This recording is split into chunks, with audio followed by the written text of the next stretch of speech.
보름달이 시리도록 밝은 밤이었다. 정운건파의 외곽 숙소동은 죽은 듯 고요했다. 하지만 진무역의 방안은 달랐다. 거친 숨소리와 함께 낡은 목검이 허공을 갈랐다. 무역의 전신은 땀으로 젖어 있었다. 15년이었다.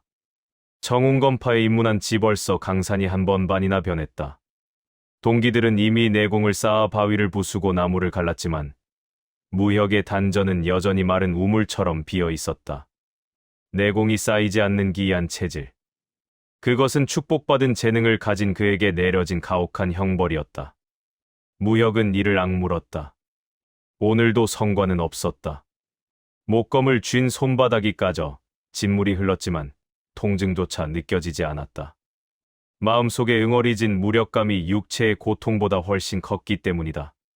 동료들의 비웃음이 환청처럼 귓가를 맴돌았다. 무능한 천재. 내공 없는 껍데기. 그를 수식하는 말들은 언제나 날카로운 비수가 되어 심장을 찔렀다. 그때였다. 밤의 정적을 깨는 것은 날카로운 비명조차 아니었다. 슥. 기분 나쁜 마찰음이 고요한 공기를 갈랐다. 무역의 바로 옆 침상이었다. 방금까지 코를 골며 잠꼬대를 하던 사제였다. 그의 목에서 붉은 선이 그어졌다. 비명은 터져 나오지 못했다. 잘려나간 기도에서 새어나오는 바람 소리만이 방안을 채웠다. 분수처럼 솟구친 피가 무역의 뺨등을 적셨다. 뜨겁고 비릿한 감각이 전신을 마비시켰다. 적습, 무역의 본능이 뇌보다 먼저 움직였다. 그는 반사적으로 몸을 날려 바닥을 굴렀다. 쾅 방문이 박살나며 5명의 검은 그림자가 들이닥쳤다. 그들은 얼굴에 핏빛 가면을 쓰고 있었다. 인간의 움직임이 아니었다. 그림자들은 일말의 망설임도 없이 침상 위를 유린했다. 단 3초였다. 무역과 함께 수행하던 7명의 제자가 단 한마디 비명도 지르지 못한 채 고온이 되었다. 찰나의 순간에 벌어진 대량 학살이었다. 방안은 순식간에 피 냄새 진동하는 도살장으로 변했다. 이 악마 같은 놈들, 무역은 목검을 축혀 세웠다. 내공 없는 목검은 고작해야 장작에 불과했지만 지금 그가 가진 전부였다. 암살단 중 하나가 차가운 눈빛으로 무역을 향해 검을 들었다. 죽음의 예감이 등줄기를 타고 흘렀다. 그 검의 궤적을 읽을 수는 있었으나 몸이 따라가지 못했다. 내공의 부재가 원망스러웠다. 죽음이 코앞까지 다가온 찰나였다. 멈춰라. 암살단의 리더로 보이는 사내가 낮은 목소리로 제지했다. 검을 치켜들었던 그림자가 멈칫하며 뒤로 물러났다. 리더가 천천히 무역에게 다가왔다. 그의 발걸음마다 바닥에 고인 피가 질척거리며 기괴한 소리를 냈다.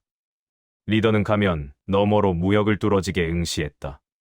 그 눈빛에는 살기가 아닌 경외감이 서려 있었다. 찾았습니다. 소맹주. 무슨 소리냐? 무역의 목소리가 떨렸다. 소맹주라니. 삼류 문파의 낙제생에게 어울리는 호칭이 아니었다. 리더는 대답 대신 무역의 왼쪽 어깨를 가리켰다. 무역은 자신도 모르게 어깨를 감싸 쥐었다. 그곳에는 평생 화상 흉터인 줄로만 알고 살았던 일그러진 자국이 있었다. 그 순간 왼쪽 어깨가 타는 듯한 고통과 함께 빛나기 시작했다. 옷감이 바스러지며 흉터가 드러났다. 그것은 화상이 아니었다. 붉게 타오르며 맥동하는 기괴한 문양이었다. 천열맹의 상징.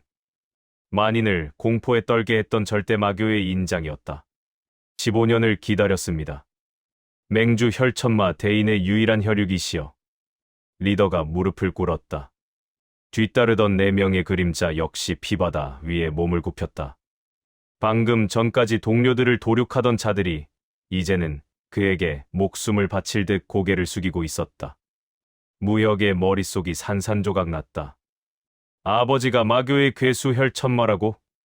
자신을 거두어 15년간 키워준 스승 진천우는 그 사실을 알고 있었단 말인가? 저희와 함께 가셔야 합니다. 맹을 재건하고 저 위선적인 정파 놈들의 목을 치셔야 합니다. 그것이 당신의 핏줄에 새겨진 숙명입니다. 무역은 뒷걸음질 쳤다. 믿을 수 없었다. 아니, 믿고 싶지 않았다. 자신은 청운검파의 제자였다. 비록 내공은 없어도 정파의 의리를 배웠고 협도를 꿈꿨다.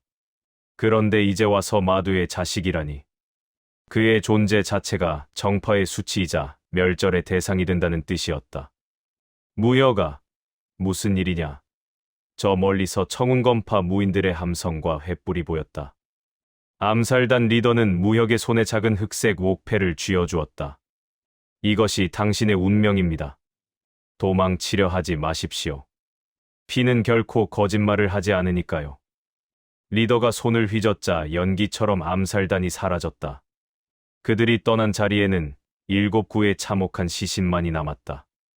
무역은 멍하니 서 있었다. 손바닥에 닿는 옥패의 차가운 감촉이 소름 끼쳤다. 잠시 후 장문인 진천운이 제자들을 이끌고 방 안으로 들이닥쳤다. 피로 물든 방 안과 죽은 제자들, 그리고 그 한가운데에 서 있는 무역을 본 진천운의 안색이 급변했다. 그의 시선은 곧바로 무역의 왼쪽 어깨로 향했다. 그곳에는 여전히 은은한 붉은 광채를 내뿜는 인장이 박혀 있었다. 진천운의 눈빛이 무섭도록 차갑게 가라앉았다. 그것은 제자를 걱정하는 스승의 눈이 아니었다. 오랫동안 숨겨왔던 더러운 비밀을 발견한 자의 서늘한 살기였다. 평소에 인자했던 스승은 온데간데 없었다. 무혀가, 내 어깨를 좀 봐야겠구나. 진천운의 목소리가 낮게 깔렸다. 주변의 제자들이 술렁이기 시작했다. 그들은 무혁의 어깨에 새겨진 문양의 정체를 아직 몰랐지만 장문인의 반응만으로도 그것이 불길한 것임을 직감했다. 무혁은 본능적으로 어깨를 감싸 쥐며 뒤로 물러났다. 스승님, 저놈들은 대체 누구입니까? 저를 왜 소맹주라고 부른 것입니까? 무혁의 물음에 진천우는 대답하지 않았다. 그는 천천히 보검을 뽑아들었다. 검신에 비친 달빛이 무혁의 얼굴을 가로질렀다. 결국 나타났구나. 15년을 숨어 지내더니 기어이 제 발로 지옥 문을 열었어. 진천운의 말에 무혁은 심장이 멈추는 것 같았다. 스승은 알고 있었다. 처음부터 자신의 정체를 알고서 거두었던 것이다. 그렇다면 지난 15년의 세월은 무엇이었나? 가르침도, 배려도 모두 감시와 이용을 위한 연극이었단 말인가? 무여가, 너는 우리 문파의 자랑스러운 제자였다. 하지만 이제는 아니다. 진천운이 검끝을 무혁의 목에 겨누었다. 그것이 진짜였구나. 내 몸속에 흐르는 그 저주받은 피가. 무혁은 절망했다. 암살단이 침입했을 때보다 더 큰 공포가 그를 짓눌렀다. 믿었던 세계가 무너지는 소리가 들렸다. 사방에서 몰려든 청운검파 제자들이 자신을 향해 검을 뽑아들고 있었다. 방금 전까지 형제라 부르던 자들의 눈에 혐오와 경멸이 가득 찼다. 승리도, 탈출도 보이지 않는 사지. 진무역은 떨리는 손으로 목검을 고쳐 쥐었다. 옥패에서 스며 나온 검은 기운이 그의 혈관을 타고 뇌리를 파고들었다. 막혔던 혈맥이 비명을 지르며 요동치기 시작했다. 파열의 밤이었다. 진무역은 이제 선택해야만 했다. 죽어서 정파의 제자로 남을 것인가? 아니면 마교의 괴물이 되어 살아남을 것인가? 어느 쪽을 택하든 그는 더 이상 예전의 진무역으로 돌아갈 수 없었다. 15년의 평온은 피비린내 나는 운명의 아가리 속으로 영원히 사라져 가고 있었다. 진천운의 검이 무혁의 목을 향해 쏘아져 왔다. 무혁은 눈을 감았다. 그리고 마음속 깊은 곳에서 울려 퍼지는 짐승 같은 포효를 들었다. 그것은 각성의 신호이자 멸망의 전조였다. 무릎 꿇어라. 스승 진천운의 목소리는 칼날보다 차가웠다. 어제까지 따스한 햇살 같던 사제간의 정은 간데 없었다. 장문인실 바닥은 얼음처럼 차가웠고 진무역은 그 위에 던져진 짐승처럼 엎드려 있었다. 주변을 에워싼 5명의 장로들은 숨조차 쉬기 어려운 살기를 뿜어냈다. 그들의 눈에는 더 이상 촉망받던 제자의 모습은 없었다. 오직 징그러운 해충을 보듯 혐오만이 가득했다. 무여가, 마지막 기회다. 내 부모가 누구냐? 진천운의 질문에 무역은 떨리는 목소리로 대답했다. 모릅니다. 스승님께서 15년 전 핏덩이였던 저를 데려오셨을 때부터 저는 청운검파의 아이였습니다. 제 부모는 오직 스승님뿐입니다. 닥쳐라. 마교의 자식 놈이 감히 입을 놀리느냐. 장로 중 하나가 고함을 지르며 책상을 내리쳤다. 쾅. 굉음과 함께 단단한 목재가 가루가 되어 흩어졌다. 무역의 심장도 함께 내려앉았다. 마교의 자식. 그 한마디가 어제 암살단이 남긴 소맹주라는 호칭보다 더 아프게 가슴을 파고들었다. 진천우는 깊은 한숨을 내쉬며 고개를 저었다. 그는 품속에서 빛바랜 두루마리 하나를 꺼냈다.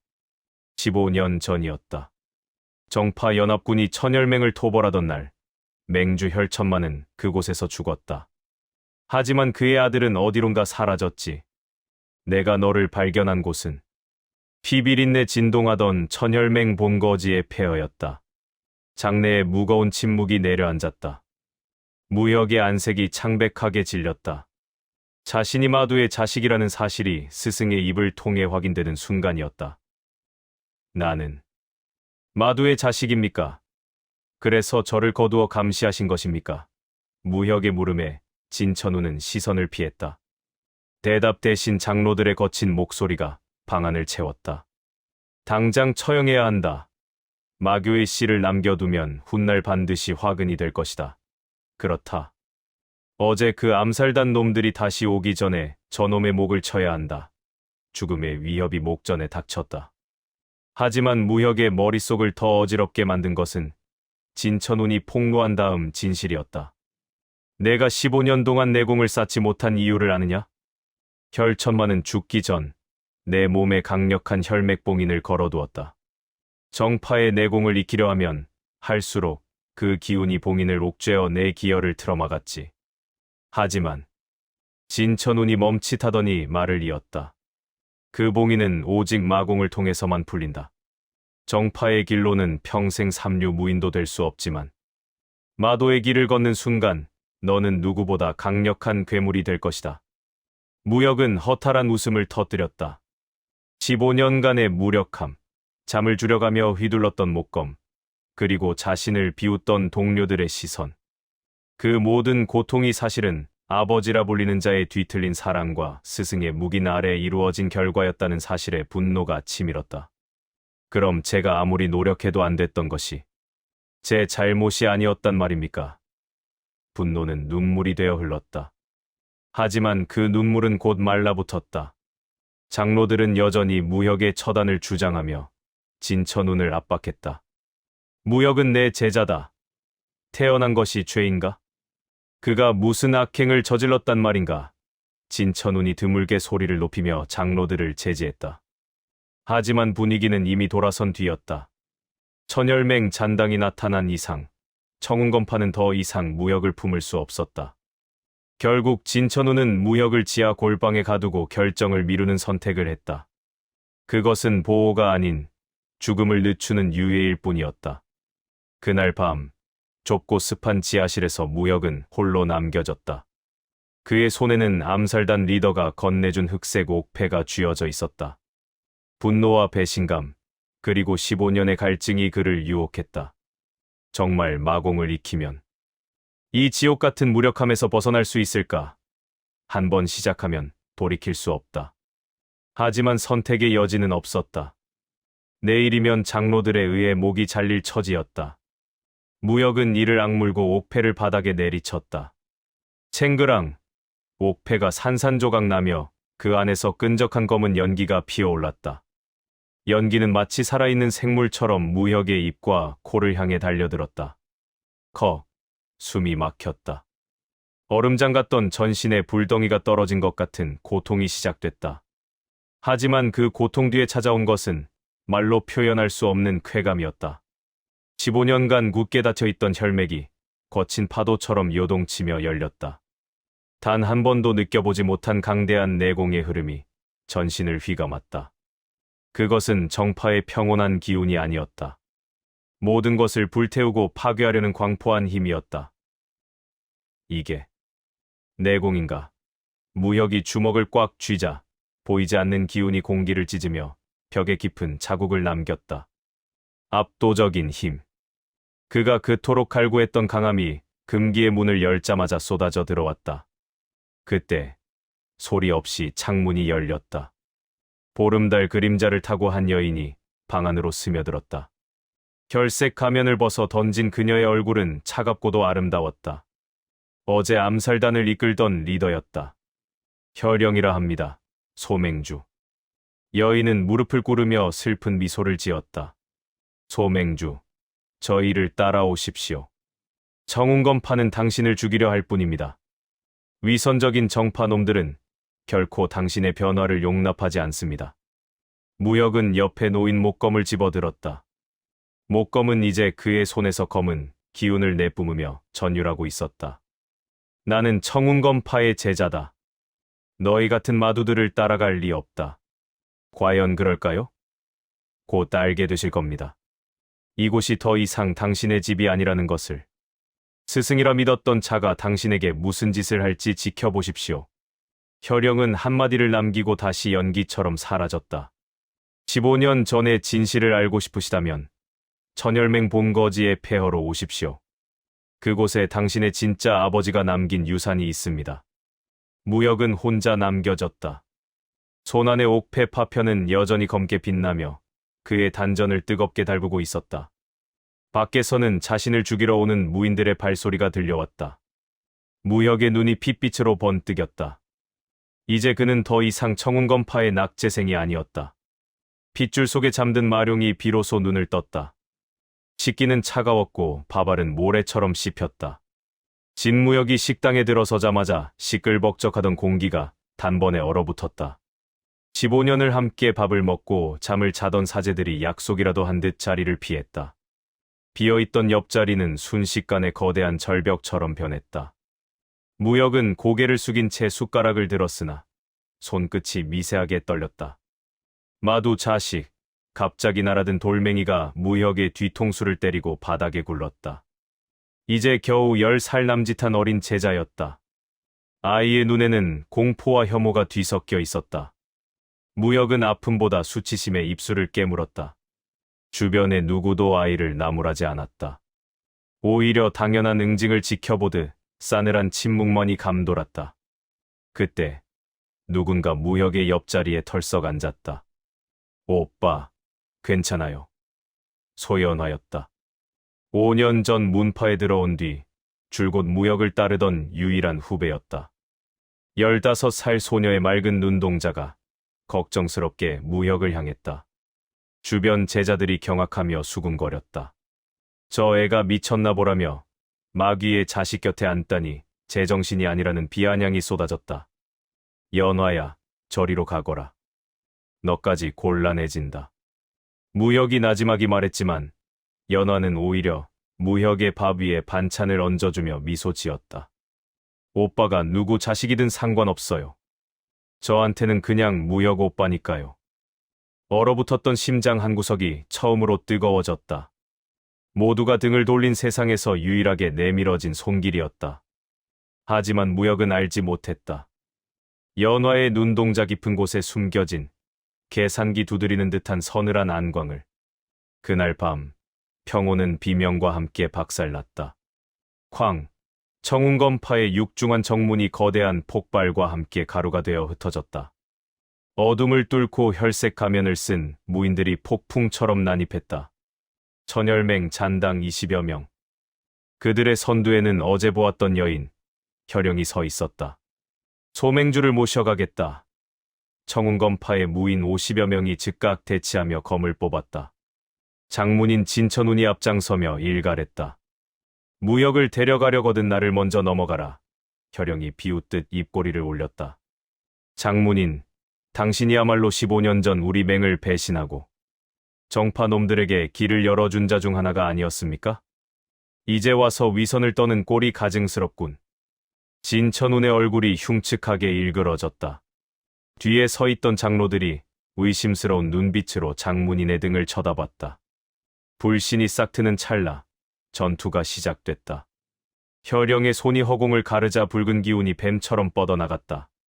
순식간에 청운검파 무인 3명의 목이 꺾이며 피를 토했다. 그만, 더 이상 피를 흘리지 마. 참다 못한 무혁이 전장 한가운데로 뛰어들었다. 그의 손에는 검은 기운이 서린 목검이 들려 있었다. 소맹주, 이들은 당신의 아버지를 죽인 원수들입니다. 비키십시오. 하지만 이들은 나를 15년간 키워준 사람들이다. 무혁은 혈영과 진천운 사이를 가로막고 양쪽 모두에게 검을 겨누었다. 정파의 길도 마도의 길도 택하지 못한 자의 처절한 몸부림이었다. 물러나라. 둘 다 혈영의 눈에 실망감이 스쳤다. 그렇다면 힘으로 모셔가겠습니다. 힘없는 자의 정의는 비명보다 가볍다는 것을 깨닫게 해드리지요. 혈영의 신형이 흐릿해지더니 순식간에 무혁의 코앞에 나타났다. 혈영조수. 붉은 기운이 손톱 끝에 맺히며 공기를 찢었다. 무혁은 이틀 전 익힌 마공을 끌어올렸다. 단전에서 터져나온 광포한 내공이 목검을 감싸 안았다. 처음 느껴보는 압도적인 힘이었다. 목검과 혈영의 손이 맞부딪힐 때마다 주변의 석판이 박살나며 비산했다. 하지만 거기까지였다. 혈영은 천혈맹 4대 혈장 중 하나. 이제 막 입문한 무혁이 상대하기에는 하늘과 땅 차이였다. 너무 느립니다. 10초. 단 10초였다. 혈영의 손가락이 무혁의 손목을 가볍게 튕기자 15년간 쥐어왔던 목검이 허망하게 허공으로 날아갔다. 이어지는 혈영의 손바닥이 무혁의 가슴팍에 박혔다. 숨이 막혔다. 무혁의 목을 움켜쥔 혈영의 소나기는 강철처럼 단단했다. 다시 한번 느껴지는 압도적인 무력함. 마공을 익혔음에도 세상은 여전히 그를 비웃는 것 같았다. 힘이 부족합니다. 소맹주. 저희와 함께 수련하십시오. 저 위선자들은 당신을 지켜주지 않습니다. 놓아라. 진천운이 나섰다. 그의 검끝이 혈영의 심장을 겨눴다. 두 고수의 눈빛이 허공에서 불꽃을 튀겼다. 15년 전의 피비린내 나는 기억이 그들 사이를 흘렀다. 혈영은 잠시 침묵하더니 무혁을 바닥으로 내팽개쳤다. 오늘은 여기까지입니다.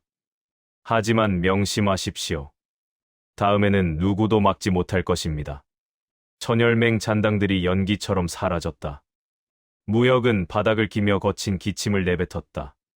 진천운이 다가와 그를 부축하려 손을 뻗었다. 괜찮으냐, 무혁아. 무혁은 스승의 손을 거칠게 뿌리쳤다. 그 손에 묻은 것이 제자들을 향한 사랑인지 아니면 배신자의 핏자국인지 알 수 없었기 때문이다. 저를 더 이상 가두지 마십시오. 무혁은 피를 울컥 토해냈다.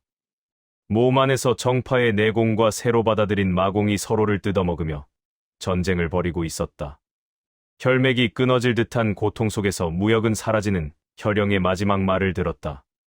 소맹주, 당신이 돌아올 때까지 기다리겠습니다. 천혈맹은 언제나 당신의 집입니다. 무혁은 정신을 잃어가며 청운검파의 하늘을 보았다. 보름달은 여전히 밝았지만 그가 돌아갈 곳은 어디에도 없었다. 몸속의 검은 기운은 점점 더 깊숙이 심장을 파고들고 있었다. 비린내 나는 소문은 피보다 빠르게 퍼졌다. 결천마의 자식이 살아있다.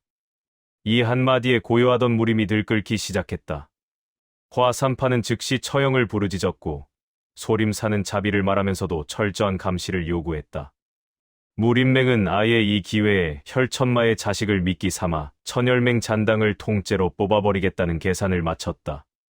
정파의 명숙이라 불리던 자들이 한낱 청년의 목줄을 놓고 주파나를 튕기는 사이 청운검파는 벼랑 끝으로 몰렸다. 사흘 뒤 100명 규모의 정파 연합 토벌대가 청운검파의 정문을 가로막았다. 선두의 선자는 무림맹 5대 장로 중 하나인 철혈검 담무진이었다. 60을 넘긴 노장의 눈빛은 얼음장처럼 차가웠고 그가 뿜어내는 기세에 청운검파 제자들은 숨조차 제대로 쉬지 못했다. 청운검파, 장문이는 들어라. 진무역을 넘겨라.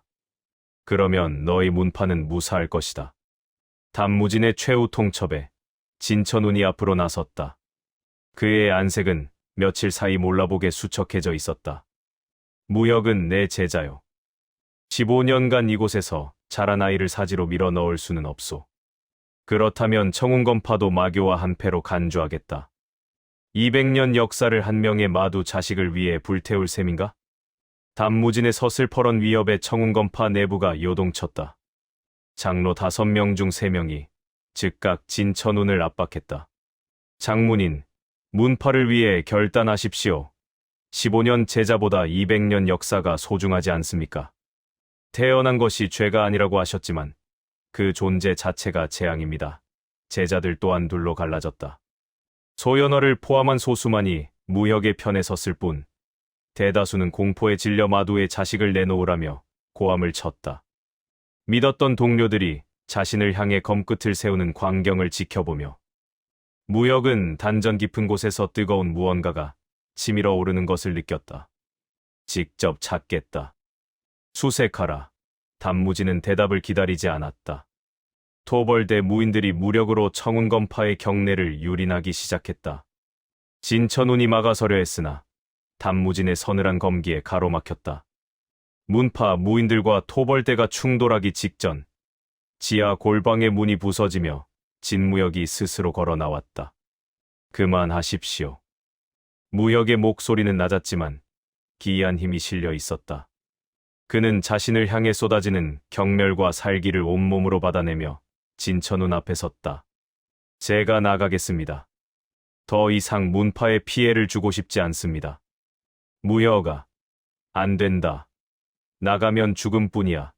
진천운이 제자의 어깨를 붙잡았지만 무역은 스승의 손을 부드럽게 그러나 단호하게 뿌리쳤다. 단무진의 입가에 만족스러운 미소가 걸렸다. 현명한 선택이다. 순순히 포박을 받으면 고통 없이. 그 순간이었다. 무역의 왼쪽 어깨에서 핏빛 광채가 폭발하듯 뿜어져 나왔다. 제어하지 못한 마공이 폭주하기 시작한 것이다. 크악! 무역의 전신에서 검은 기운이 소용돌이쳤다. 그를 덮치려던 토벌대 무인 3명이 비명도 지르지 못한 채 낙엽처럼 날아가 벽에 박혔다. 압도적인 힘이었다. 단무진조차 예상치 못한 기운에 눈을 부릅떴다. 무역은 그 틈을 놓치지 않고 신형을 날렸다. 이틀간 몸부림치며 익힌 마도경공이 그의 몸을 깃털처럼 가볍게 만들었다. 쫓아라. 놓치지 마라. 단무진의 고함이 산을 울렸다. 무역은 뒤도 돌아보지 않고 어둠이 내린 숲으로 몸을 던졌다. 숨이 턱끝까지 차오르고 폭주하는 내공 때문에 혈맥이 터져나갈 것 같았다. 그때 뒤에서 익숙한 발소리가 들렸다. 오빠, 같이 가요. 소연하였다. 그녀는 숨을 헐떡이며 무역의 곁으로 달려왔다. 위험하다. 연화야. 돌아가라. 오빠 혼자 두면 죽을 거예요. 전 오빠 없으면 못 살아요. 제발 버리지 마세요. 연화의 절박한 눈물에 무역의 마음이 흔들렸다. 15년 만에 처음으로 자신의 정체를 알고도 곁에 남겠다고 말해준 사람이었다. 무역은 연화의 손을 꽉 잡았다. 둘은 거친 수포를 헤치며 추격자들을 피해 달렸다. 하지만 무역은 보지 못했다. 달리는 와중에도 연화가 은밀히 뒤를 돌아보며 손가락으로 방향을 가리키는 것을. 그녀의 소매 안에서 아주 작은 은색 가루가 바람을 타고 뒤로 흩날리고 있었다. 추격대 선두의 선 단무지는 바닥에 떨어진 은색 가루를 확인하며 차갑게 웃었다. 저 계집애, 생각보다 쓸모가 있군. 무역은 전혀 모른 채 자신을 지켜준 유일한 안식처라 믿는 연화와 함께 점점 더 깊은 사지로 발을 들이고 있었다. 뒤를 쫓는 추격자들의 눈빛은 사냥감을 몰아넣는 늑대처럼 번뜩였다. 숲의 끝에는 무엇이 기다리고 있을지 무역의 운명은 이미 타인의 손 위에서 춤추고 있었다. 화살은 소리 없이 어둠을 가르고 날아왔다. 무역은 반사적으로 소연화의 어깨를 감싸 안으며 바닥을 굴렀다. 슈! 서늘한 바람 소리와 함께 화살깃이 무역의 어깨 죽지를 스치고 지나갔다. 뜨거운 피가 옷감을 적셨다. 고통보다 먼저 밀려온 것은 절망적인 깨달음이었다. 추격자들은 지치지 않았고 무혁의 내공은 이미 바닥을 드러내고 있었다. 15년을 억눌러온 기혈은 마공의 폭주 이후 조각난 그릇처럼 기운을 흘려보내고 있었다. 오빠, 피가. 소연화의 목소리가 떨렸다. 그녀의 눈에는 금방이라도 터질 듯한 눈물이 맺혀 있었다. 무혁은 이를 악물며 연화의 손을 잡아 끌었다. 멈추면 죽는다. 달려야 해. 두 사람은 칠흑 같은 숲을 뚫고 작은 동굴 안으로 몸을 숨겼다. 토벌대의 횃불이 저 멀리서 일렁이며 지나갔다. 잠시 동안의 정적이 찾아왔다. 연화는 떨리는 손으로 치맛단을 찢어 무혁의 상처를 감쌌다. 차가운 동굴벽에 등을 기댄 무혁의 숨소리가 거칠었다. 오빠, 아파요. 많이 아파요. 연화의 물음에 무혁은 대답 대신 고개를 저었다. 하지만 상처보다 더 아픈 것은 가슴 속에서 일렁이는 의문이었다. 연화야, 너는 무섭지 않으냐? 내가 정말 혈천마의 아들이라면, 사람들이 말하는 그 끔찍한 괴물의 자식이라면. 무혁의 물음에 연화는 잠시 손길을 멈췄다. 그리고는 무혁의 커다란 손을 제 작은 두 손으로 꼭 잡았다. 상관없어요. 오빠가 누구 아들이든 저한테는 15년간 따뜻했던 무혁 오빠니까요. 오빠는 나쁜 사람이 아니에요. 전 믿어요. 무혁은 태어나 처음으로 마음의 빗장을 열었다. 문파의 냉대 속에서도 스승의 감시 속에서도 느껴보지 못한 온기였다. 오빠는 오빠예요. 그 한마디가 갈기갈기 찢긴 무혁의 영혼을 어루만졌다. 하지만 무혁은 보지 못했다. 고개를 숙인 연화의 눈동자에 스친 짙은 죄책감과 흔들리는 빛을. 그녀의 품 안에는 물인맹으로부터 받은 붉은 신호탄이 숨겨져 있었다. 동굴 밖으로 나온 두 사람은 이내 협곡의 끝자락에 도달했다. 앞은 천길 낭떠러지였다. 뒤에서는 단무진이 이끄는 토벌대 20여 명이 그물을 조이듯 다가오고 있었다. 진무혁, 더 이상 도망칠 곳은 없다. 마교의 씨앗을 여기서 거두겠다. 단무진의 철혈검이 달빛을 받아 서늘하게 빛났다. 무혁은 비틀거리면서도 연화를 제 뒤로 밀어 넣으며 검을 뽑았다. 내 뒤에 있어라. 죽어도 길은 열어주마. 무혁은 단전에 남은 마지막 마공의 찌꺼기까지 끌어올렸다. 검은 기운이 검신을 감싸며 기괴한 울음소리를 냈다. 혈천마의 핏줄이 울부짖었다. 첫 번째 무인이 달려들자 무혁의 검이 그의 목을 가차없이 베어 넘겼다. 두 번째, 세 번째. 피가 사방으로 튀었고 무혁의 옷은 동료였던 자들의 선혈로 붉게 물들었다. 하지만 숫자가 너무 많았다. 무혁의 몸 여기저기에 새로운 상처가 새겨졌다. 힘의 한계가 명확했다. 그때였다. 피투성이가 되어 싸우던 무혁은 보지 못했다. 뒤에 서 있던 연화가 떨리는 손으로 품속에서 신호탄을 꺼내는 것을. 그녀는 눈물을 흘리며 입술을 깨물었다. 미안해요, 오빠. 작게 중얼거린 그녀의 손끝에서 불꽃이 튀었다. 피, 펑, 하늘을 가르는 붉은 빛이 협곡의 밤을 피처럼 적셨다. 좋아, 증원군이 온다. 단무진의 외침과 함께 숲 저편에서 수십 명의 무인이 추가로 쏟아져 나왔다. 무혁은 멍하니 하늘의 붉은 빛을 바라보았다. 그 빛이 누구의 손에서 시작되었는지 확인하기엔 눈앞에 칼날이 너무도 많았다. 완전히 포위된 무혁은 피투성이 상태로 허탈하게 웃었다. 항복하라. 그것만이 내 놈의 목숨을 보존할 유일한 길이다. 항복. 정파에서 가르친 덕목 중에 그런 건 본 기억이 없군요. 무혁이 마지막 자폭을 결심한 순간 협곡 위에서 거대한 바위들이 쏟아져 내렸다. 소맹주, 몸을 피하십시오. 협곡을 울리는 혈령의 목소리였다. 천혈맹 잔당의 기습이었다. 바위가 토벌대를 덮치고 협곡 전체가 지진이라도 난 듯 요동치기 시작했다. 발밑에 집안이 무너져 내렸다. 아, 연화의 비명소리에 무혁은 본능적으로 그녀의 손을 낚아챘다. 붕괴하는 협곡의 절벽 끝에서 두 사람은 허공으로 몸이 던져졌다. 낭떠러지 아래로 추락하는 찰나 무혁은 자신을 꽉 안은 연화의 얼굴을 보았다. 오빠, 미안해요. 정말 미안해요. 연화의 오열 섞인 고백이 거센 바람 소리에 묻혀갔다. 두 사람의 신형은 끝이 보이지 않는 어둠 속으로 잠겨들었다. 무혁의 손에는 여전히 연화의 온기가 남아 있었지만 그의 의식은 차가운 배신감과 함께 점차 멀어져 갔다. 살아남는다면 그는 다시 연화의 손을 잡을 수 있을 것인가? 아니면 그 손으로 그녀의 목을 겨눠야 할 것인가? 추락은 끝이 아니라 지옥의 입구였다.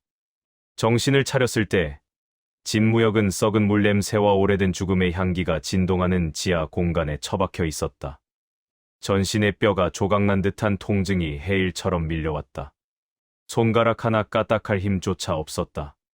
천장의 균열 사이로 스며든 창백한 달빛이 부유하는 먼지 사이로 주변을 비췄다.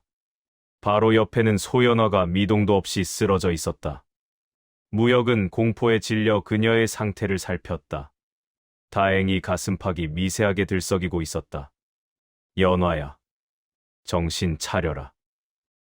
제발. 무혁의 갈라진 목소리가 습한 공기 속으로 흩어졌다. 연화가 신음하며 간신히 눈을 떴다.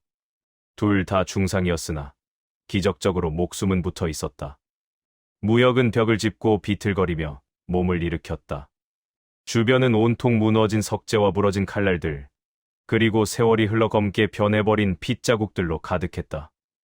먼지 쌓인 벽면에 이끼를 걷어내던 무혁의 눈이 경직됐다. 천열맹 본전 피로 새겨진 듯한 거친 글자가 무혁의 심장을 짓눌렀다. 이곳이었다. 15년 전 핏덩이였던 그가 발견되었고 그의 아버지가 최후를 맞이했던 절망의 발상지. 무혁은 무언가에 홀린 듯 본전 깊숙한 곳으로 발을 옮겼다. 의식이 희미한 연화를 안전한 구석에 눕혀둔 채 그는 거대한 철문 앞에 섰다.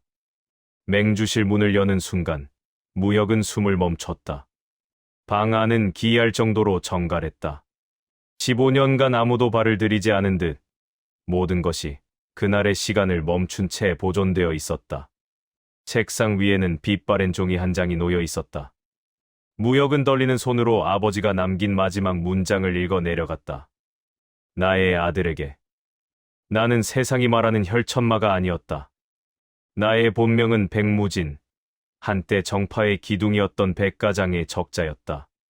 종이가 무혁의 손에서 파르르 떨렸다.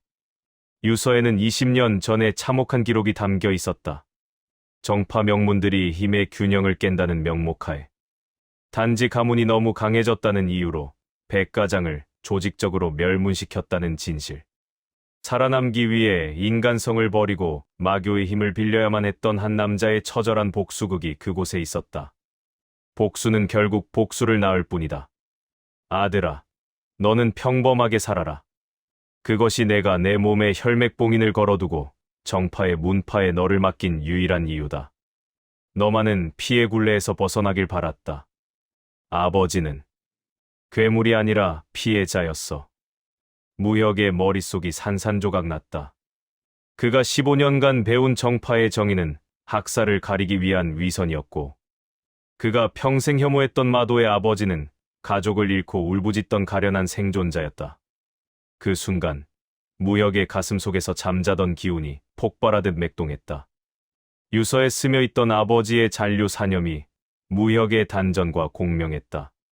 15년간 그의 성장을 억눌러왔던 혈맥봉인이 비명을 지르며 뒤틀리기 시작했다. 아! 단전 내부에서 정파의 기운과 억지로 받아들인 마공이 거칠게 충돌하며 소용돌이쳤다. 뼈가 깎이고 살이 찢어지는 고통이 전신을 휩쓸었다. 봉인이 3할가량 강제로 뜯겨져 나가며 막혔던 혈맥이 둑이 터진 강물처럼 터져나왔다. 무혁의 눈이 차가운 혈색으로 물들었다. 그리고 아버지 백무진의 기억이 해일처럼 뇌리를 파고들었다. 기억 속의 밤은 지옥보다 붉었다. 정파 연합군 100여 명이 백가장을 겹겹이 포위하고 불을 질렀다. 학살의 리더는 다름 아닌 무림맹의 전임 맹주였다. 반드시 너희를 멸한다. 정의라는 이름으로 저지른 이 죄를 피로 씻게 하리라. 그것이 혈천마의 탄생이었다. 하지만 최후의 대결에서 배신으로 무너져가던 순간 그는 증오보다 아들을 향한 사랑을 택했다. 무혁아, 살아남아라. 나처럼 괴물이 되지 말고 그저 사람으로 살아라. 기억에서 깨어난 무혁의 뺨 위로 뜨거운 눈물이 쉴 새 없이 흘렀다. 증오와 슬픔, 그리고 억울함이 뒤섞인 감정이 가슴을 난도질했다.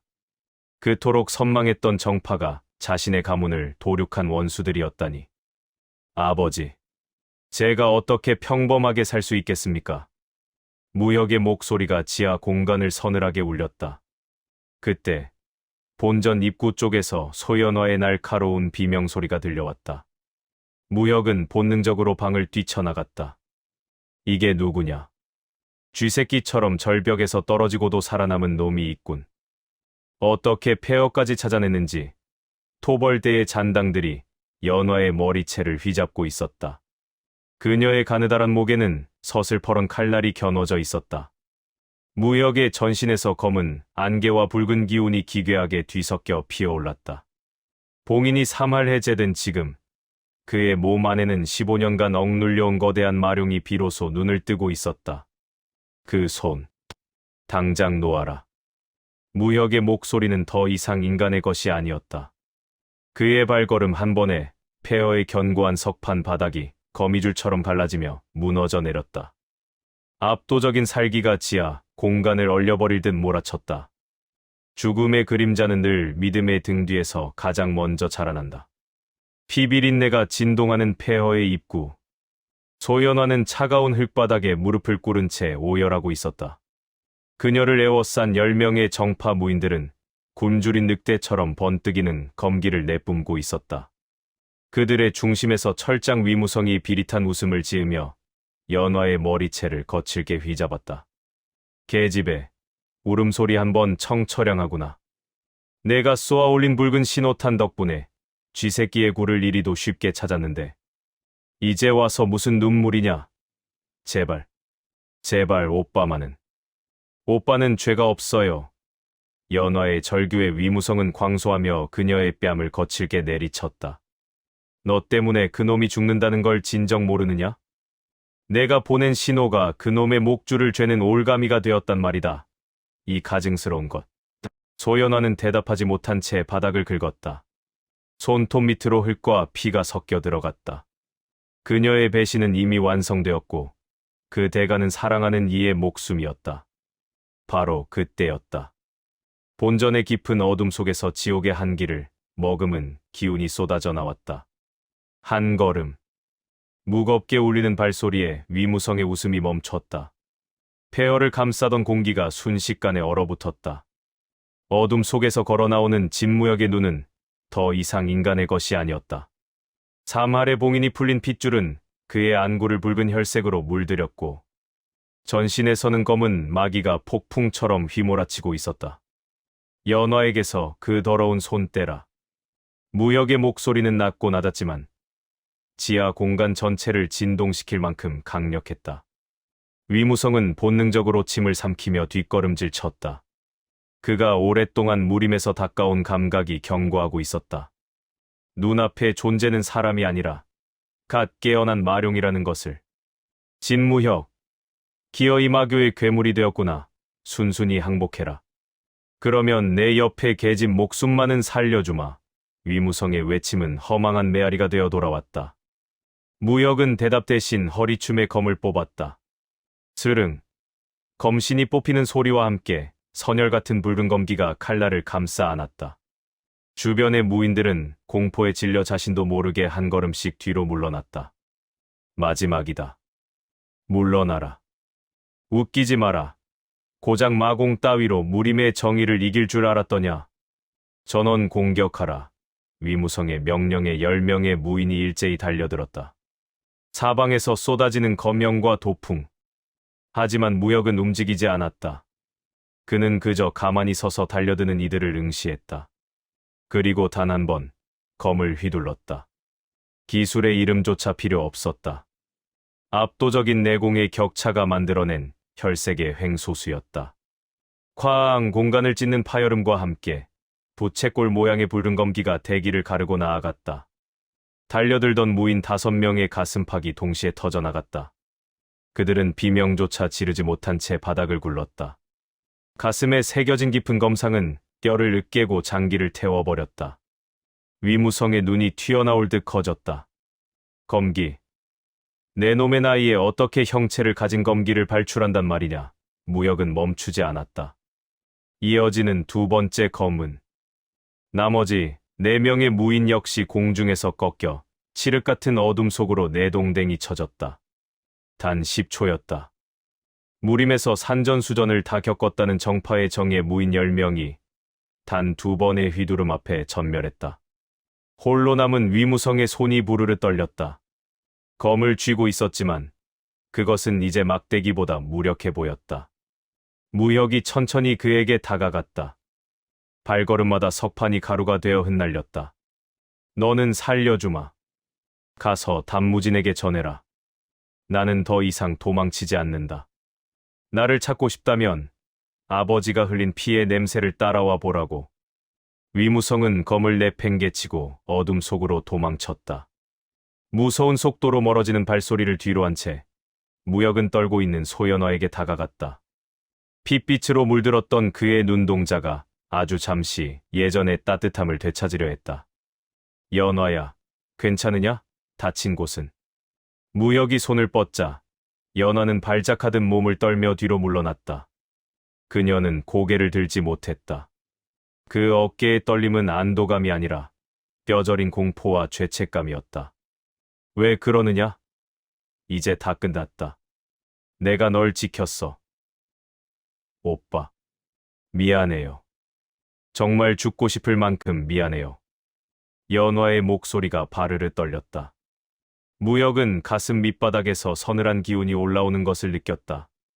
무언가 잘못되었다는 직감이 뇌리를 스쳤다. 무슨 소리야? 미안하다니. 연화는 떨리는 손으로 품속을 뒤적였다. 그리고는 연기만 자욱하게 남은 텅 빈 신호탄 통을 꺼내 바닥에 떨어뜨렸다. 댕강, 금속이 바닥을 구르는 소리가 무역의 심장을 도려내는 것 같았다.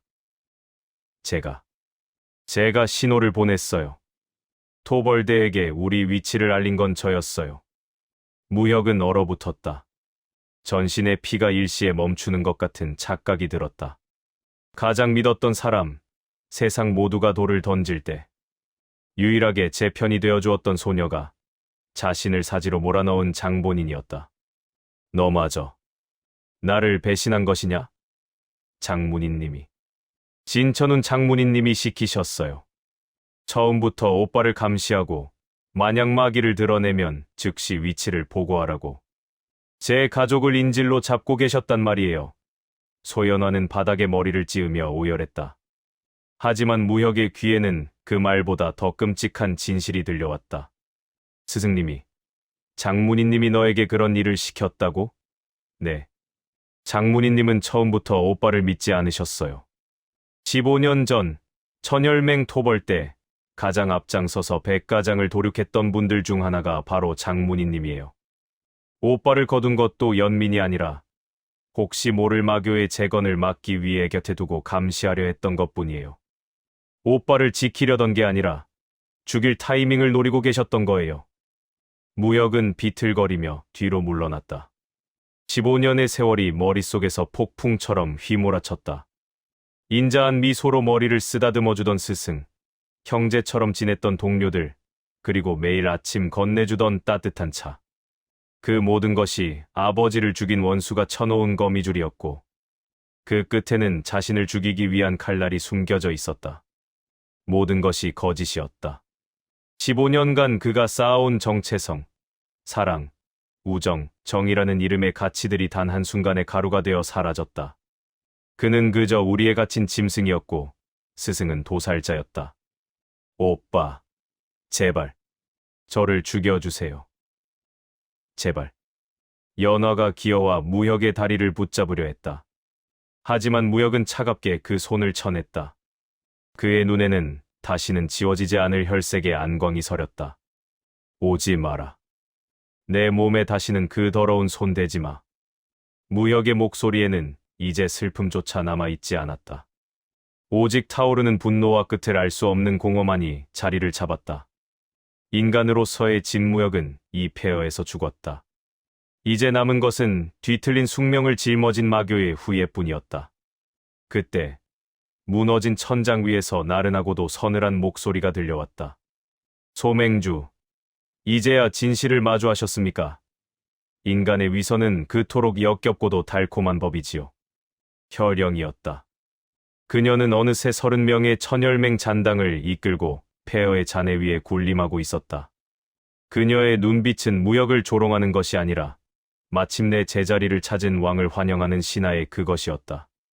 혈령이 천천히 내려와 무역의 앞에 무릎을 꿇었다. 뒤따르던 30명의 마인들도 일제히 고개를 숙였다. 이제 결정하셨습니까? 저 위선적인 정파 놈들의 목을 치고 아버님의 복수를 완성하실 것인지, 아니면 이곳에서 비참하게 배신당한 채 죽어갈 것인지. 무역은 천천히 고개를 들어 하늘을 보았다. 보름달은 여전히 구름 뒤에서 시리도록 밝았다. 하지만 그의 세상은 이미 핏빛으로 물들어 있었다.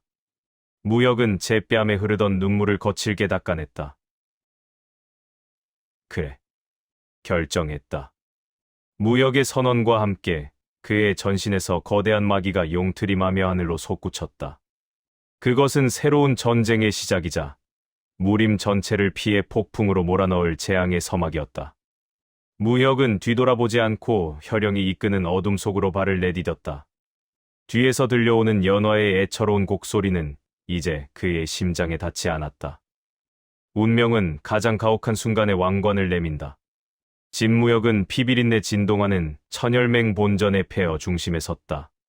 그 앞에는 30명의 그림자가 부복해 있었다. 하나같이 상처투성이었고 걸친 옷은 누더기에 가까웠다. 15년 전 대토벌에서 살아남아 어둠 속을 전전하며 오직 이 날만을 기다려온 마인들. 그들의 눈에는 광기 어린 충성심과 갈구하던 희망이 뒤섞여 있었다. 나를 어디로 데려갈 것인가? 무역의 목소리는 무거웠다. 혈령이 한 발 앞으로 나섰다. 서쪽 극산맥, 우리 맹의 비밀 근거지입니다. 그곳에서 소맹주님은 맹주의 자리에 오르시고 천열맹을 재건하실 것입니다. 거절하면 무역의 질문에 혈령은 슬픈 미소를 지었다. 그럼 저희는 뿔뿔이 흩어져 죽을 것입니다. 맹주 대인이 남긴 마지막 혈육이신 당신이 없다면 저희에겐 더 이상 존재할 이유가 없으니까요. 무역은 침묵했다. 바로 그때 구석에서 흐느끼는 소리가 들렸다. 이르는 좋기 넘어 보이는 노인. 혈령이 기어와 무역의 발등에 머리를 조아렸다. 소맹주. 드디어 뵙습니다. 돌아가신 대인을 꼭 닮으셨습니다.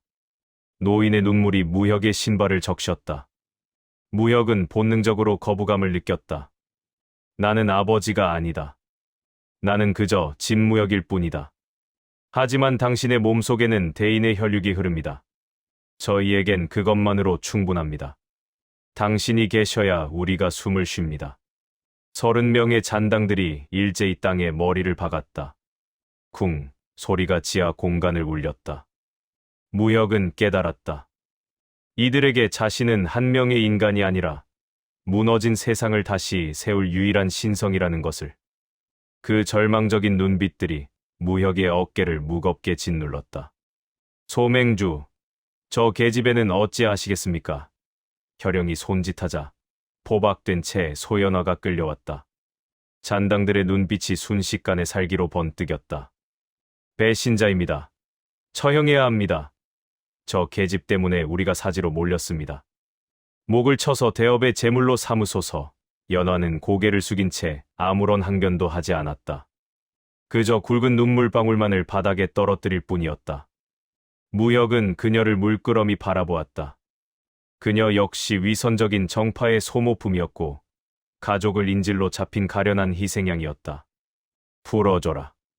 소맹주, 저 계집은 적의 첩자입니다. 명령이다.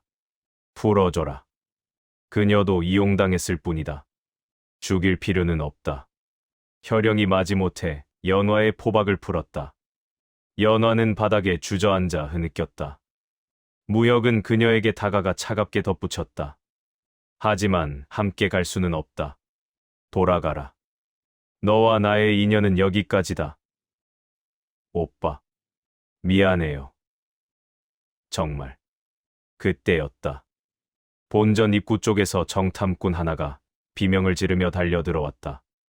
급보, 청운검파가 습격당했습니다. 무혁의 신형이 경직됐다. 무슨 소리냐? 정파연하. 토벌대 300명이 청운검파를 포위했습니다. 진무혁 소맹주님을 숨겨주고 마교와 내통했다는 죄목으로 문파를 통째로 멸문시키려 하고 있습니다. 무혁의 안색이 창백하게 질렸다. 혈령이 급히 그의 팔을 붙잡았다. 소맹주, 신경 쓰지 마십시오. 저들은 당신을 죽이려 했던 적들입니다. 위선자들이 제 발등을 찍는 꼴이니 무시하고 흑산맥으로 가야 합니다. 하지만 그곳엔 내 사제들이 있다. 죄 없는 아이들도. 혈왕 역시 고개를 저었다. 소맹주, 냉정하십시오. 그들은 당신을 버렸고 당신의 아버지를 죽였습니다. 지금 가시는 것은 자살 행위입니다. 무혁의 머릿속이 어지럽게 뒤섞였다. 15년간 자신을 비웃던 동료들, 이용하려 했던 스승. 하지만 동시에 그들과 나누었던 따뜻한 밥 한 그릇, 목검을 휘두르던 새벽의 공기가 떠올랐다. 스승이 자신을 이용했을지언정 그가 보냈던 15년의 시간마저 가짜는 아니었다. 무혁이 천천히 일어섰다. 그의 눈에서 혈색의 안광이 폭발하듯 뿜어졌다. 나는 간다. 소맹주, 청운검파는 나를 버렸다. 하지만 나는 그들을 버리지 않는다. 스승이 나를 속였을지라도 내가 배운 협도는 원수를 갚는 것보다 사람을 구하는 것이 먼저였다. 무혁은 혈령을 쏘아보았다. 너희가 도와라. 나는 천열맹의 소맹주가 아닌가. 이것이 나의 첫 번째 명령이다. 전원, 청운검파를 구한다. 혈령의 눈이 경악으로 물들었다가 이내 기묘한 미소로 변했다. 그녀는 무릎을 꿇으며 검을 치켜들었다. 명을 받들겠습니다. 당신의 길이 지옥일지라도 저희는 그림자가 되어 따를 뿐입니다. 30명의 마인이 일제히 무기를 뽑아들었다. 낡고 녹슨 칼날들이었지만 그 기세만큼은 300명의 정예군을 압도하고도 남았다. 무혁은 바닥에 엎드려 있는 소연어를 내려다보았다. 너도 간다. 내 가족을 구해야 하지 않겠느냐? 연화가 눈물 젖은 눈으로 무혁을 올려다보았다. 그녀는 힘차게 고개를 끄덕이며 일어섰다. 단 31명. 그들이 300명의 정파 대군이 포위한 청운산으로 향하기 시작했다. 그것은 승산 없는 싸움이었으나 진무혁이 비로소 자신의 의지로 선택한 첫 번째 운명이었다. 밤의 어둠이 그들의 등 뒤에서 거대한 파도처럼 밀려오고 있었다. 정의는 언제나 수적인 우위 뒤에 숨어 잔혹함을 정당화한다. 청운산의 공기는 이미 비릿한 피 냄새를 머금고 무겁게 가라앉아 있었다. 300명의 정파연합 토벌대가 뿜어내는 검기는 산 전체를 질식시킬 듯 짓눌렀다. 청운검파의 무인들은 이미 한계였다. 바닥에는 29의 시신이 널브러졌고 살아남은 이들조차 반수는 제 몸 하나 가누지 못했다. 토벌대의 선두, 철혈검 단무진이 진천운의 목 끝에 차가운 검을 들이밀었다. 마지막이다. 진천운. 진무혁은 어디 있느냐? 마두의 자식을 숨긴 죄, 문파의 멸문으로 갚고 싶은 것이냐? 진천운은 찢어진 도포 자락 사이로 피를 울컥 토해내면서도 시선을 돌리지 않았다. 모른다. 설령한다 해도 제자를 사지에 밀어넣는 스승은 없다. 그것이 너희가 말하는 위선적인 정이라면 나는 기꺼이 마교와 손잡은 죄인이 되겠다. 미련하군. 그렇다면 오늘 청운검파라는 이름은 무림의 역사에서 영원히 삭제될 것이다. 전원, 말살하라. 단무진의 검이 내리쳐지려는 찰나. 청운검파의 육중한 외벽이 거대한 굉음과 함께 박살났다. 쾅! 비산하는 돌가루와 먼지 구덩이 사이로 31개의 그림자가 폭풍처럼 난입했다. 선두의 선차의 검끝에서 뿜어져 나온 혈색 검기가 토벌대 10여 명을 단숨에 날려버렸다. 비명조차 지르지 못한 채 날아간 무인들이 벽에 처박혔다. 연기가 거치고 드러난 얼굴에 진천운의 눈동자가 경악으로 흔들렸다. 무혀가. 내가 왜? 스승님, 늦었습니다. 무혁의 목소리는 서늘했다. 그의 뒤에는 누더기를 걸친 채 이빨을 드러낸 천혈맹의 잔당들이 서 있었다. 그들은 죽음을 각오한 귀신들처럼 보였다. 단무지는 경악하며 검을 고쳐 쥐었다. 진무혁, 감히 마교의 찌꺼기들을 이끌고 정파의 성질을 더럽히다니. 내 놈이 정령 본색을 드러내는구나. 단무진, 이건 너무 과하지 않은가? 15년을 함께한 사제들이다. 아이들까지 죽여야 무림의 정의가 바로 선단 말이냐. 마두의 자식이 감히 정의를 논하느냐. 전원 공격하라. 저 배신자와 마교의 씨를 모두 말려라. 전투는 비명과 함께 폭발했다. 무혁이 가장 먼저 토벌대의 숲으로 뛰어들었다. 그의 검이 허공을 한 번 가를 때마다 붉은 혈색 검은이 남았고 그 궤적을 따라 5명의 무인이 가슴을 부여잡고 쓰러졌다. 그것은 무가 아니라 도살에 가까운 압도적 격차였다. 3할의 봉인이 풀린 혈천마의 내공은 정파 무인들의 검기를 종이장처럼 찢어발겼다. 혈령의 손길이 닿는 곳마다 뼈가 으스러지는 소리가 들렸고 노회한 혈왕은 노련한 초식으로 토벌대의 약점만을 도려냈다. 30명의 천혈맹 잔당들은 이 싸움이 자신들의 마지막 재례라도 되는 양 목숨을 아끼지 않고 300명의 대군을 몰아붙였다. 진무혁이 저렇게 강했단 말인가? 청운검파의 제자들은 넋을 잃고 그 광경을 보았다. 자신들이 낙제생이라 비웃으며 돌을 던지던 남자가 이제는 자신들의 생사를 쥐고 무림맹의 고수들을 추풍낙엽처럼 쓰러뜨리고 있었다. 비켜라. 내가 직접 잡겠다. 단무진이 철혈검법의 그 길을 끌어올리며 쇄도했다. 공기가 타들어가는 진동이 전해졌다. 하지만 무혁의 대응은 간결했다. 챙, 챙, 챙, 단 10초. 초식의 교환은 3번뿐이었다. 무혁의 검이 단무진의 검신을 타고 흘러들어가 손목을 정확히 타격했다. 철혈검이 허공으로 날아갔고 차가운 검날이 단무진의 목줄기에 박혔다. 죽여라. 마두의 자식에게 목숨을 구걸하진 않겠다. 무혁은 잠시 단무진의 눈을 들여다보다가 천천히 검을 걷었다. 가라. 그리고 무림맹에 전해라. 나는 당신들의 적이 되고 싶지 않다. 그저 내 사람들을 지킬 뿐이다. 이 은혜는 이것으로 갚은 셈 쳐라. 단무지는 굴욕감에 입술을 깨물며 후퇴 명령을 내렸다.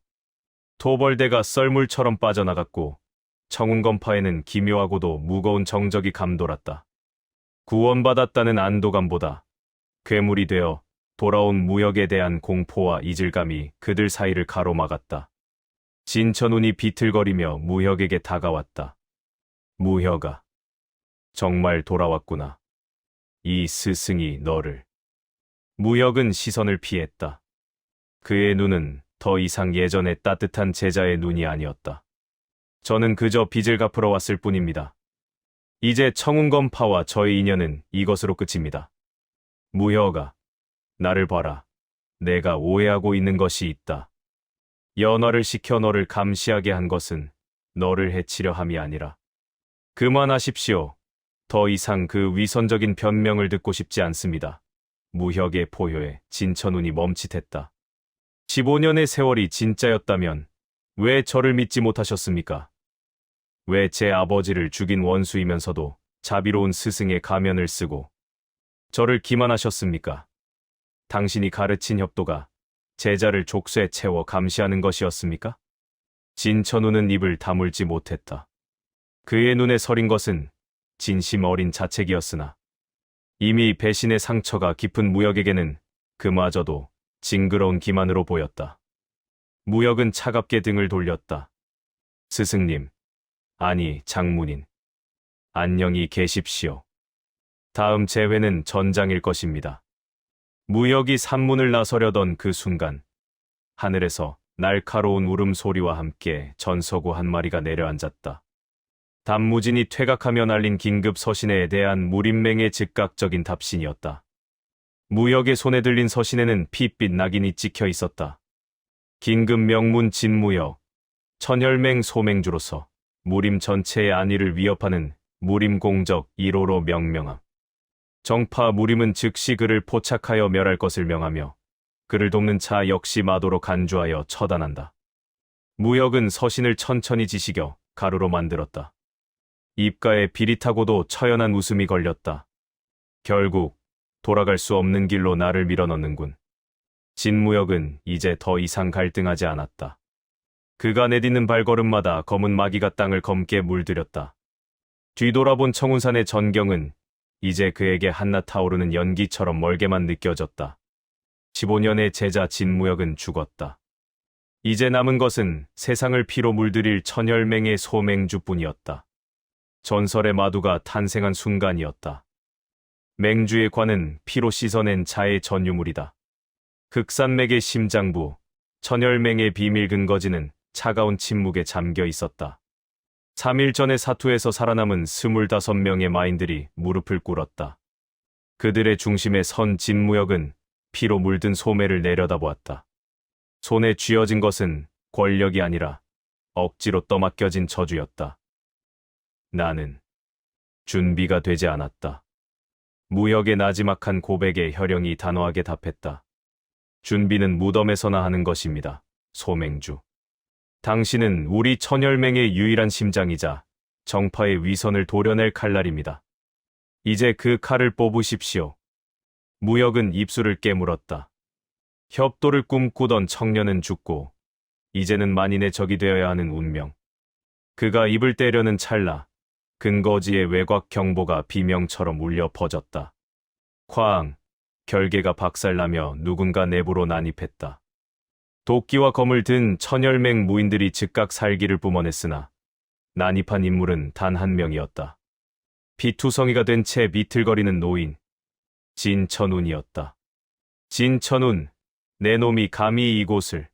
혈영의 안광이 붉게 타올랐고 혈왕의 지팡이가 바닥을 내리쳤다. 배신자라 믿는 자를 향한 증오가 공간을 메웠다. 하지만 진천운은 그들을 무시한 채 오직 무역만을 바라보며 무너졌다. 무혁아, 잠시만. 1시간만 내게 다오. 죽여라. 장문인의 목을 베어 맹주의 재단에 올려라. 마인들이 쇄도하려 할 때 무역의 포효가 지하를 진동시켰다. 멈춰라. 압도적인 마기가 무역의 전신에서 뿜어져 나와 모두를 억눌렀다. 무역은 천천히 진천운에게 다가갔다. 한때 아버지라 믿었고 이제는 원수라 여겼던 남자. 더 이상 들을 말이 없습니다. 당신이 내게 준 15년은 기만이었고 당신이 가르친 정의는 도살자의 변명일 뿐이었으니까. 형님에 대해서라면, 내 삼촌에 대해서라면 그래도 듣지 않겠느냐? 진천운의 피 섞인 음성에 무역의 신형이 화석처럼 굳어졌다. 삼촌이라니 그게 무슨 소립니까? 진천운은 바닥에 무릎을 꿇었다. 장문인의 권위는 사라지고 오직 죄책감에 짓눌린 한 사내만이 남았다. 무역아, 나는 내 삼촌이다. 내 아버지 백무진. 아니, 혈천만은 나의 친형이었다. 폭발적인 정적이 흘렀다. 무역의 눈동자가 갈피를 잡지 못하고 흔들렸다. 20년 전 백가장은 정파의 시기로 멸문당했다. 형님은 복수를 위해 마도가 되었고 겁쟁이였던 나는 청운검파로 숨어들었다. 15년 전 토벌전에서 형님은 내게 부탁했다. 아들을 지켜달라고. 나는 형님을 죽이는 척 연기하며 너를 거두었다. 연화를 시켜 너를 감시하게 한 것도 무림맹의 살수들로부터 내 위치를 먼저 파악해 숨기기 위함이었다. 나는 배신자가 아니다. 나는 평생 형님의 유언을 지킨 파수꾼이었을 뿐이다. 무역의 뺨 위로 뜨거운 것이 흘러내렸다. 15년의 배신이 15년의 헌신으로 전복되는 순간 그의 세계는 다시 한번 붕괴했다. 그때 노회한 혈왕이 떨리는 목소리로 말을 보탰다. 그 말이 사실입니다. 소맹주. 15년 전 대인열 천마를 뒤에서 찌른 진짜 첩자는 따로 있었습니다. 당시 정파 연합군의 선봉이자 현 무림맹 맹주의 스승. 형념무적입니다. 진천운이 가슴을 움켜쥐며 말을 이었다. 그자는 백가장의 비급, 천마혈경을 노렸다. 무림 최강의 마공이자 절대자의 상징. 하지만 형님은 그것을 넘겨주지 않았다. 그 비급은 지금 내 몸속에 있으니까. 무역은 제 가슴을 내려다보았다. 15년간 그를 짓눌렀던 혈맥봉인. 그것은 저주가 아니라 비급을 숨기기 위한 봉투였던 것이다. 봉인이 완전히 풀리는 날, 너는 천마혈경의 계승자가 된다. 형념무적과 그의 제자 소형련은 그것을 알고 널 사냥하려는 것이다. 진실의 조각이 맞춰짐과 동시에 근거지 천장이 거대한 굉음과 함께 무너져 내렸다. 콱콱콱광, 흙먼지를 뚫고 수백 개의 횃불이 근거지를 포위했다. 무림맹의 정예 대군 500명. 그 선두에는 은색 갑주를 입은 사내, 현 맹주 소형련이 차가운 미소를 지으며 서 있었다. 진무혁, 드디어 찾았군. 내 몸속에 든 물건을 내놓아라. 그러면 내 삼촌의 목숨만은 살려주지. 소형련의 검기가 지면을 가르며 무혁의 발끝까지 닿았다. 무혁은 피투성이가 된 삼촌 진천운을 등 뒤로 숨겼다. 이제 더 이상 도망칠 곳은 없었다. 슬픔은 분노가 되었고, 분노는 거대한 힘이 되어 그의 단전을 달구기 시작했다. 천마. 그 전설적인 이름이 무혁의 핏줄 속에서 비명을 지르며 깨어나고 있었다. 철갑을 두른 500명의 무림맹 정예병들이 검은 산맥을 포위했다. 그 선두에는 무림맹주 형념무적과 소형련이 서 있었다. 그들의 눈에는 탐욕과 오만함이 가득했다. 진무혁의 곁에는 이제 단 한 사람, 진천운만이 피칠갑이 된 채 숨을 헐떡이고 있었다. 무혁아, 나를 버리고 가거라. 내가 살아야 백가의 혈통이 이어진다. 진무혁은 대답 대신 검을 고쳐 잡았다. 그의 가슴에는 소형련의 검에 찔린 깊은 자창이 있었지만 그 고통조차 분노의 불길에 타버린 지 오래였다. 20년이다. 진무혁의 낮은 목소리가 대기를 진동시켰다. 형념무적이 비웃으며 다가왔다. 그래, 내 아비 백무진을 내 손으로 죽이고 그 비급을 빼앗으려 했던 세월이 20년이지. 하지만 오늘로 그 지긋지긋한 연을 끊어주마. 죽어서 아비 곁으로 가거라. 형념무적의 신형이 흐릿해지더니 거대한 파천왕의 기세가 진무혁을 덮쳤다. 정파 제1의 고수다운 압도적인 내공이었다. 진무혁은 눈을 감았다. 심장 깊은 곳, 20년간 억눌러왔던 천마혈경의 마지막 금제가 요동치고 있었다. 모든 것을 태워라. 혈맥봉인 100% 해제. 쾅! 진무혁의 몸에서 뿜어져 나온 칠흑 같은 마기가 하늘을 뒤덮었다. 대지는 비명을 지르며 갈라졌고 포위하고 있던 500명의 무인들은 그 기세만으로 피를 토하며 나동그라졌다. 이것은 천마의 경지. 형념무적의 눈에 처음으로 공포가 서렸다. 하지만 때는 늦었다. 진무혁의 검이 허공을 갈랐다. 그것은 검이라기보다 파멸 그 자체였다. 천마강림, 무국신거. 단 1초. 형념무적의 화려한 검초는 종이장처럼 찢겨나갔다. 핏빛 섬광이 지나간 자리, 무림맹주 형념무적의 상체와 하체가 분리되어 바닥을 굴렀다. 소형련 역시 비명 한 번 지르지 못한 채 먼지가 되어 사라졌다. 바람이 멈추고 산맥에는 오직 정적만이 감돌았다. 진무혁은 피로 물든 검을 바닥에 꽂았다. 그의 뒤로 살아남은 혈영과 혈왕, 그리고 진천운이 무릎을 꿇었다. 우리는 오늘 새로운 신화를 목격했다. 진천운의 떨리는 목소리가 산곡에 울려 퍼졌다. 진무혁은 하늘을 올려다보았다. 구름 사이로 비치는 달빛이 마치 죽은 아버지가 보내는 미소처럼 느껴졌다. 그날 이후 무림에서 무림맹과 정사대전을 논하는 이는 사라졌다. 오직 검은 산맥의 주인 진무혁의 이름만이 전설로 남았다. 그는 천하를 평정했으나 결코 군림하지 않았다. 세상은 그를 무신이라 불렀고 그가 머무는 검은 산맥은 그 누구도 침범할 수 없는 성역이 되었다. 진무역은 꽂혀있던 검을 뽑아 허공에 휘둘렀다. 흩날리는 꽃잎 사이로 그의 뒷모습이 전설 속으로 사라져갔다.